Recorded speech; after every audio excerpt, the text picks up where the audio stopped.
मैं दावे के साथ कह सकता हूं कि हमारे भारत के सेना के जवानों के अंदर वह ताकत है, वह कुव्वत है कि पाकिस्तान के सेना के जवान सीज फायर का उल्लंघन करके हमारे देश की सीमा में घुस आए और हमारे सेना के जवानों की हत्या कर दें और उनका सिर धड़ से अलग करके वापस चले जाएं और सरकार के कानों पर जूं तक न रहेंगे। माने हमारी डिसिप्लिन जो फोर्स है उसकी अनुशासन प्रियता का नाजायज लाभ नहीं उठाया जाना चाहिए। और मैं कह सकता हूं शायद यह हुकूमत हमारे सेना के जवानों को खुली इजाजत दे दे, उनका हाथ बांधे न बल्कि उनको खुला हाथ चली छोड़ दे। दुनिया के किसी देश की हिम्मत नहीं है कि भारत की ओर हाथ उठाकर देखने की वो कोशिश कर रहे हैं।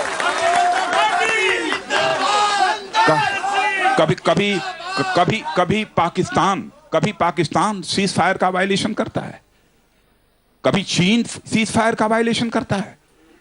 और 23 अक्टूबर को बीजिंग में जाकर हमारे प्राइम मिनिस्टर चीन के साथ समझौता कराते हैं कि चीन की सेना यदि भारत में प्रवेश करेगी तो हमारे सेना के जवान उन्हें फोर्सफुली वहां से नहीं खदेड़ेंगे बल्कि आरजू मिन्नत करेंगे कि आप चले जाइए।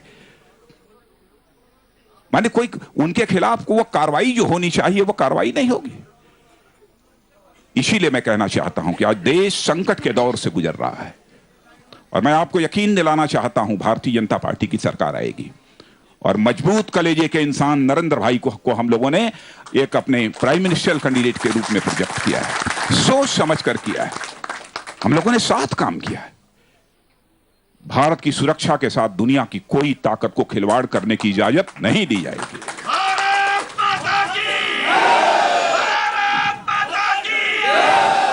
आज हमारे मॉडर्नाइजेशन, अपग्रेडेशन, मिलिट्री का यह बात तो छोड़िए, यह तो होना ही चाहिए, इसमें कहीं दो मत नहीं है। आज आजादी हासिल किए हुए 67 वर्षों का समय गुजर गया। मंगलयान, हम डोमेस्टिक टेक्नोलॉजी का, स्वदेशी तकनीक का प्रयोग करके हम मंगलयान तैयार कर सकते हैं, हम छोड़ सकते हैं। क्या भारत में डिफेंस वेपन्स तैयार नहीं किए जा सकते हैं? एक भी हमारे पास इंडस्ट्री नहीं है कि हम ताकि डिफेंस वेपन अपनी डोमेस्टिक टेक्नोलॉजी से तैयार कर सकें, अपने स्वदेशी तकनीक से तैयार कर सकें। मैं जो कुछ भी कह रहा हूं हमारे दिल की तड़पन है बहनों भाइयों, मैं दिल की गहराइयों से सब सारी बातें कह रहा हूं। हमारे जैसे इंसान को निश्चित रूप से इन सब सारी चीजों को जाकर पीड़ा होती है। डीआरडीओ काम कर रहा है, यानी DRDO research wing and research and development office यहां काम कर रहा है। क्या उसमें नई टेक्नोलॉजीज का इजाद नहीं हो सकता? दुनिया के दूसरे देशों से हम टेक्नोलॉजी नहीं ले सकते हैं? क्या हम भारत में अपने स्वदेशी तकनीक के हथियार नहीं बना सकते हैं? हथियारों की बराबर खरीद फरोख्त होती रहेगी और लोग उसमें कमीशन खाते रहेंगे। सिक्योरिटी वेपन्स के खरीद फरोख्त को मैं समझता हूं कि ज्यादा रेस्पॉन्सिव बनाए जाने की आवश्यकता है और पूरे के पूरे सिस्टम को ज्यादा कुछ ट्रांसपेरेंट बनाए जाने की आवश्यकता है। और इस काम को यदि कोई करेगा तो हमारी भारतीय जनता पार्टी की सरकार आएगी और हमारे नरेंद्र भाई जब भारत के प्रधानमंत्री बनेंगे तब होगा।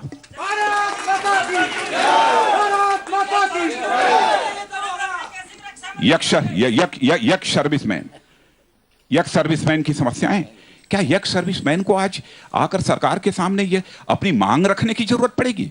या सरकार की यह प्राथमिक जिम्मेदारी होती है कि स्वयं अपनी एजेंसीज के माध्यम से यह पता लगाती रहे कि आज जो सर्विसमैन हैं उनकी क्या प्रॉब्लम्स हैं, क्या उनके सामने चैलेंजेस हैं, उन प्रॉब्लम्स को रिजॉल्व करने के लिए, उन चैलेंजेस को मीट आउट करने के लिए क्या क्या शासन की तरफ से सुविधाएं मुहैया कराई जानी चाहिए, यह देखना सरकार का काम है। यह हमारे मिलिट्री के अधिकारी और सेना के जवानों को कहने की नौबत नहीं आनी चाहिए। आज यक्स सर्विसमैन उनके वेलफेयर के बारे में कुछ चिंता करने वाली कोई संस्था ही नहीं है। हमारे रिटायर्ड बहुत सारे ऑफिसर्स हैं, क्या इन ऑफिसर्स का कोई प्रतिनिधि नहीं बन सकता? क्या यक्स सर्विसमैन वेलफेयर कमीशन नहीं बनाया जा सकता? हमारी सरकार बनेगी तो पार्टी अध्यक्ष होने के नाते मैं प्रधानमंत्री को सुझाव दूंगा कि एक यक्स सर्विसमैन वेलफेयर कमीशन बनाया जाना चाहिए और उसमें हमारे जो यक्स सर्विसमैन हैं उनका रिप्रेजेंटेशन, प्रॉपर रिप्रेजेंटेशन होना चाहिए। क्या बहनों भाइयों, आपको यह नहीं लगता है 67 वर्ष की इस आजादी में, इस आजादी की सुरक्षा करने वाले जो शहीद हुए हैं, उनकी यादगार में आज तक हमने कोई एक नेशनल वार मेमोरियल भी भारत की राजधानी दिल्ली में नहीं बनाया है, जिस पर कि शहीदों के नाम अंकित किए जा सकें। नेशनल वार मेमोरियल बनाया जाना चाहिए। और इस काम को यदि कोई करेगा तो भारतीय जनता पार्टी की सरकार आएगी तो करेगी, नरेंद्र भाई प्रधानमंत्री बनेंगे तो करेंगे।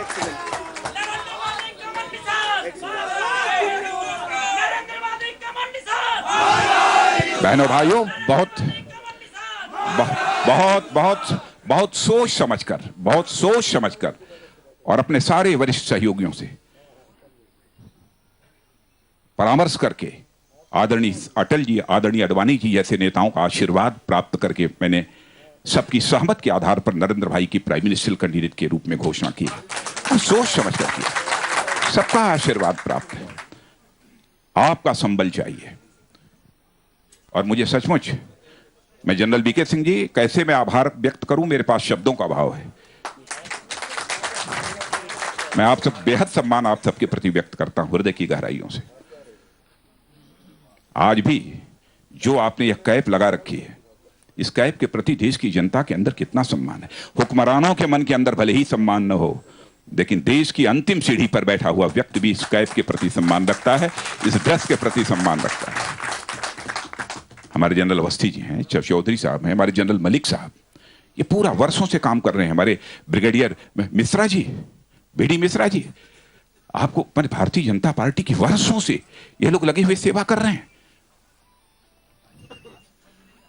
आप सब पर हमको नाज है और इस कार्यक्रम के माध्यम से सचमुच मैं अपने देश के सभी arm forces, naval forces, air forces, सबके प्रति भारतीय जनता पार्टी की तरफ से मैं हृदय की गहराइयों से सम्मान व्यक्त करता हूं और यकीन दिलाना चाहता हूं कि आपका जो त्याग है, आपका जो बलिदान है और देश के लिए कुछ कर गुजरने की जो आपके दिल के अंदर तड़पन है, हमारी सरकार आने पर हम उसका पूरा का पूरा सम्मान करेंगे, पूरा का पूरा सम्मान करेंगे। वन रैंक वन पेंशन की मांग 2009 में आडवाणी जी ने उठाई थी सबसे पहले संसद में, मुझे मालूम है। मैं पार्टी का उस समय भी नेशनल प्रेसिडेंट था, प्रेसिडेंट रहते हुए मैंने स्वयं भी पत्र लिखा था। बराबर हम लोग संसद में भी प्रेशर बिल्डअप करते रहे। हमारे दोनों लीडर अपोजिशन, सुषमा स्वराज और अरुण जेटली, ये दोनों बराबर संसद में भी अपनी आवाज ये उठाते रहे। बराबर हम लोगों ने अपनी तरफ से प्रेशर बिल्डअप करने की जरूरत, प्रेशर बिल्डअप किया है। लेकिन अब जब चुनाव नजदीक आ गया है तो जाते जवाते 10वें वर्ष के अंतिम महीनों में कुछ अपना वन रैंक वन पेंशन की घोषणा की है। लेकिन अब देखिए, वो जानते हैं कि यह काम वह नहीं कर सकते हैं। इस काम को भी यदि करना है तो उसका अवसर, उसका सौभाग्य यदि किसी को प्राप्त होगा तो भारतीय जनता पार्टी की ही सरकार को प्राप्त होगा। इन्हीं शब्दों के साथ, हाँ, वो अरे भाई, दिखाने के लिए वही ना, सब काम तो हम लोगों को करना होगा, इसलिए जी जी जी जी जी जी जी जी और आज जी जी सही बात। और वैसे बहुत अच्छा वैसे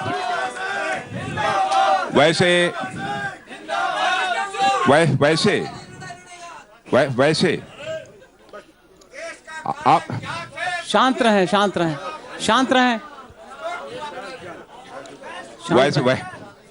जैसे ज्यों ही मुझे जानकारी प्राप्त हुई जनरल वीके सिंह जी के बारे में कि इनकी यह 3rd जनरेशन है जो कि मिलिट्री में है, यह तीसरी पीढ़ी है। इनके पिताजी और इनके पिताजी के पिताजी भी वो मिलिट्री में रह चुके हैं। सचमुच मुझे बहुत ही गौरव की अनुभूति होती है और आपको जानकर आप कल्पना नहीं कर सकते। हो सकता है किसका क्या है विचार को मैं कुछ कह नहीं सकता, लेकिन हमारे जैसा व्यक्ति थोड़ा सा आज इमोशनल हुआ है। जानते हैं क्यों इमोशनल हुआ है?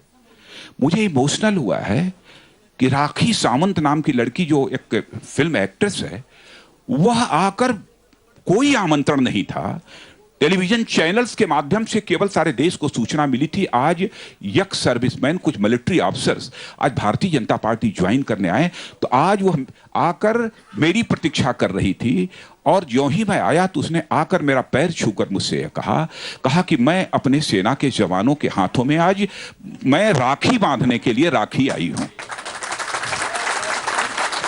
अब यह आप कल्पना कर सकते, चाहे कोई क्या है, किस प्रोफेशन में है, क्या करता है, क्या नहीं करता है, यह अलग अलग हो सकती है सबकी सोच, लेकिन सच में मुझे इस बात का गौरव है कि आज चाहे फिल्म इंडस्ट्री हो, बॉलीवुड हो, चाहे कोई भी सर्विस इस देश की हो, आज सबके मन में हमारे सेना के अधिकारियों और सेना के जवानों के प्रति एक बेहद सम्मान है। इन्हीं शब्दों के साथ मैं पुनः आप सबका जनरल बीके सिंह जी, चौधरी साहब, अवस्थी जी, मलिक साहब, बीडी मिश्रा जी और अच्छा कैप्टन मन्नू सिंह भी हमारे मिलिट्री में रहे हैं। ओह, मैं तो भूल ही गया था। आईपीआर, अच्छा अच्छा अच्छा, बहुत अच्छा, बहुत अच्छा, बहुत।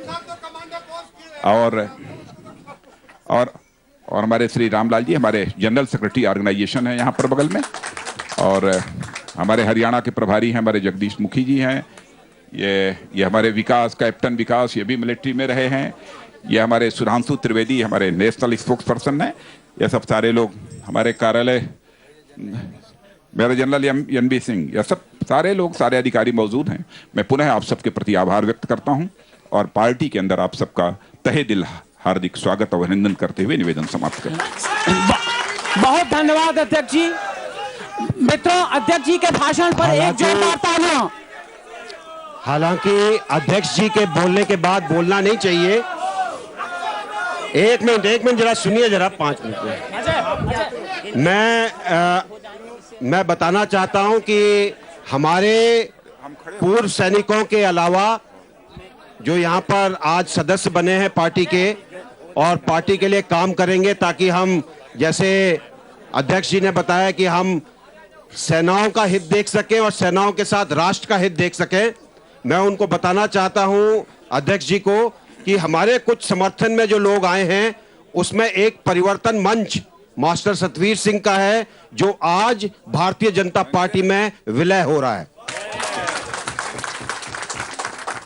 और अगर ये आंधी इसी तरह चलती रही तो वो दिन दूर नहीं जब हम एक ऐसी सशक्त सरकार बनाएंगे भारतीय जनता पार्टी की, जो देश को आगे ले जा सके। अब मित्रों, अब मैं लेफ्टिनेंट जनरल मलिक से स्वागत समर्पण भाषण के लिए रिक्वेस्ट स्वागत करने के लिए और वोट ऑफ थैंक्स करने के लिए मेरे को कहा गया है। मैं कुछ नहीं कह सकता, क्योंकि इतने अच्छे प्रकार से अध्यक्ष जी ने आज हमारी सारी समस्याओं के बारे में बताया है, और हमें गर्व है कि आज हमारे पूर्व सेना अध्यक्ष जनरल वीके सिंह जी यहाँ पे आए हैं, और साथ में इतने सैनिक जो आके आज भारतीय जनता पार्टी के अंदर में मिल रहे हैं। मतलब कहने का ये है कि आज से आप भारतीय जनता पार्टी को, आर्म फोर्सेस का रक्षक और उनका समर्थक हमेशा साथ रहेगा। धन्यवाद जनरल मलिक, उसके लिए धन्यवाद। मित्रों, आप सबको यहाँ आने के लिए रमन सिंह जी, धन्यवाद। आपका भारतीय जनता पार्टी के अंदर स्वागत है। बहुत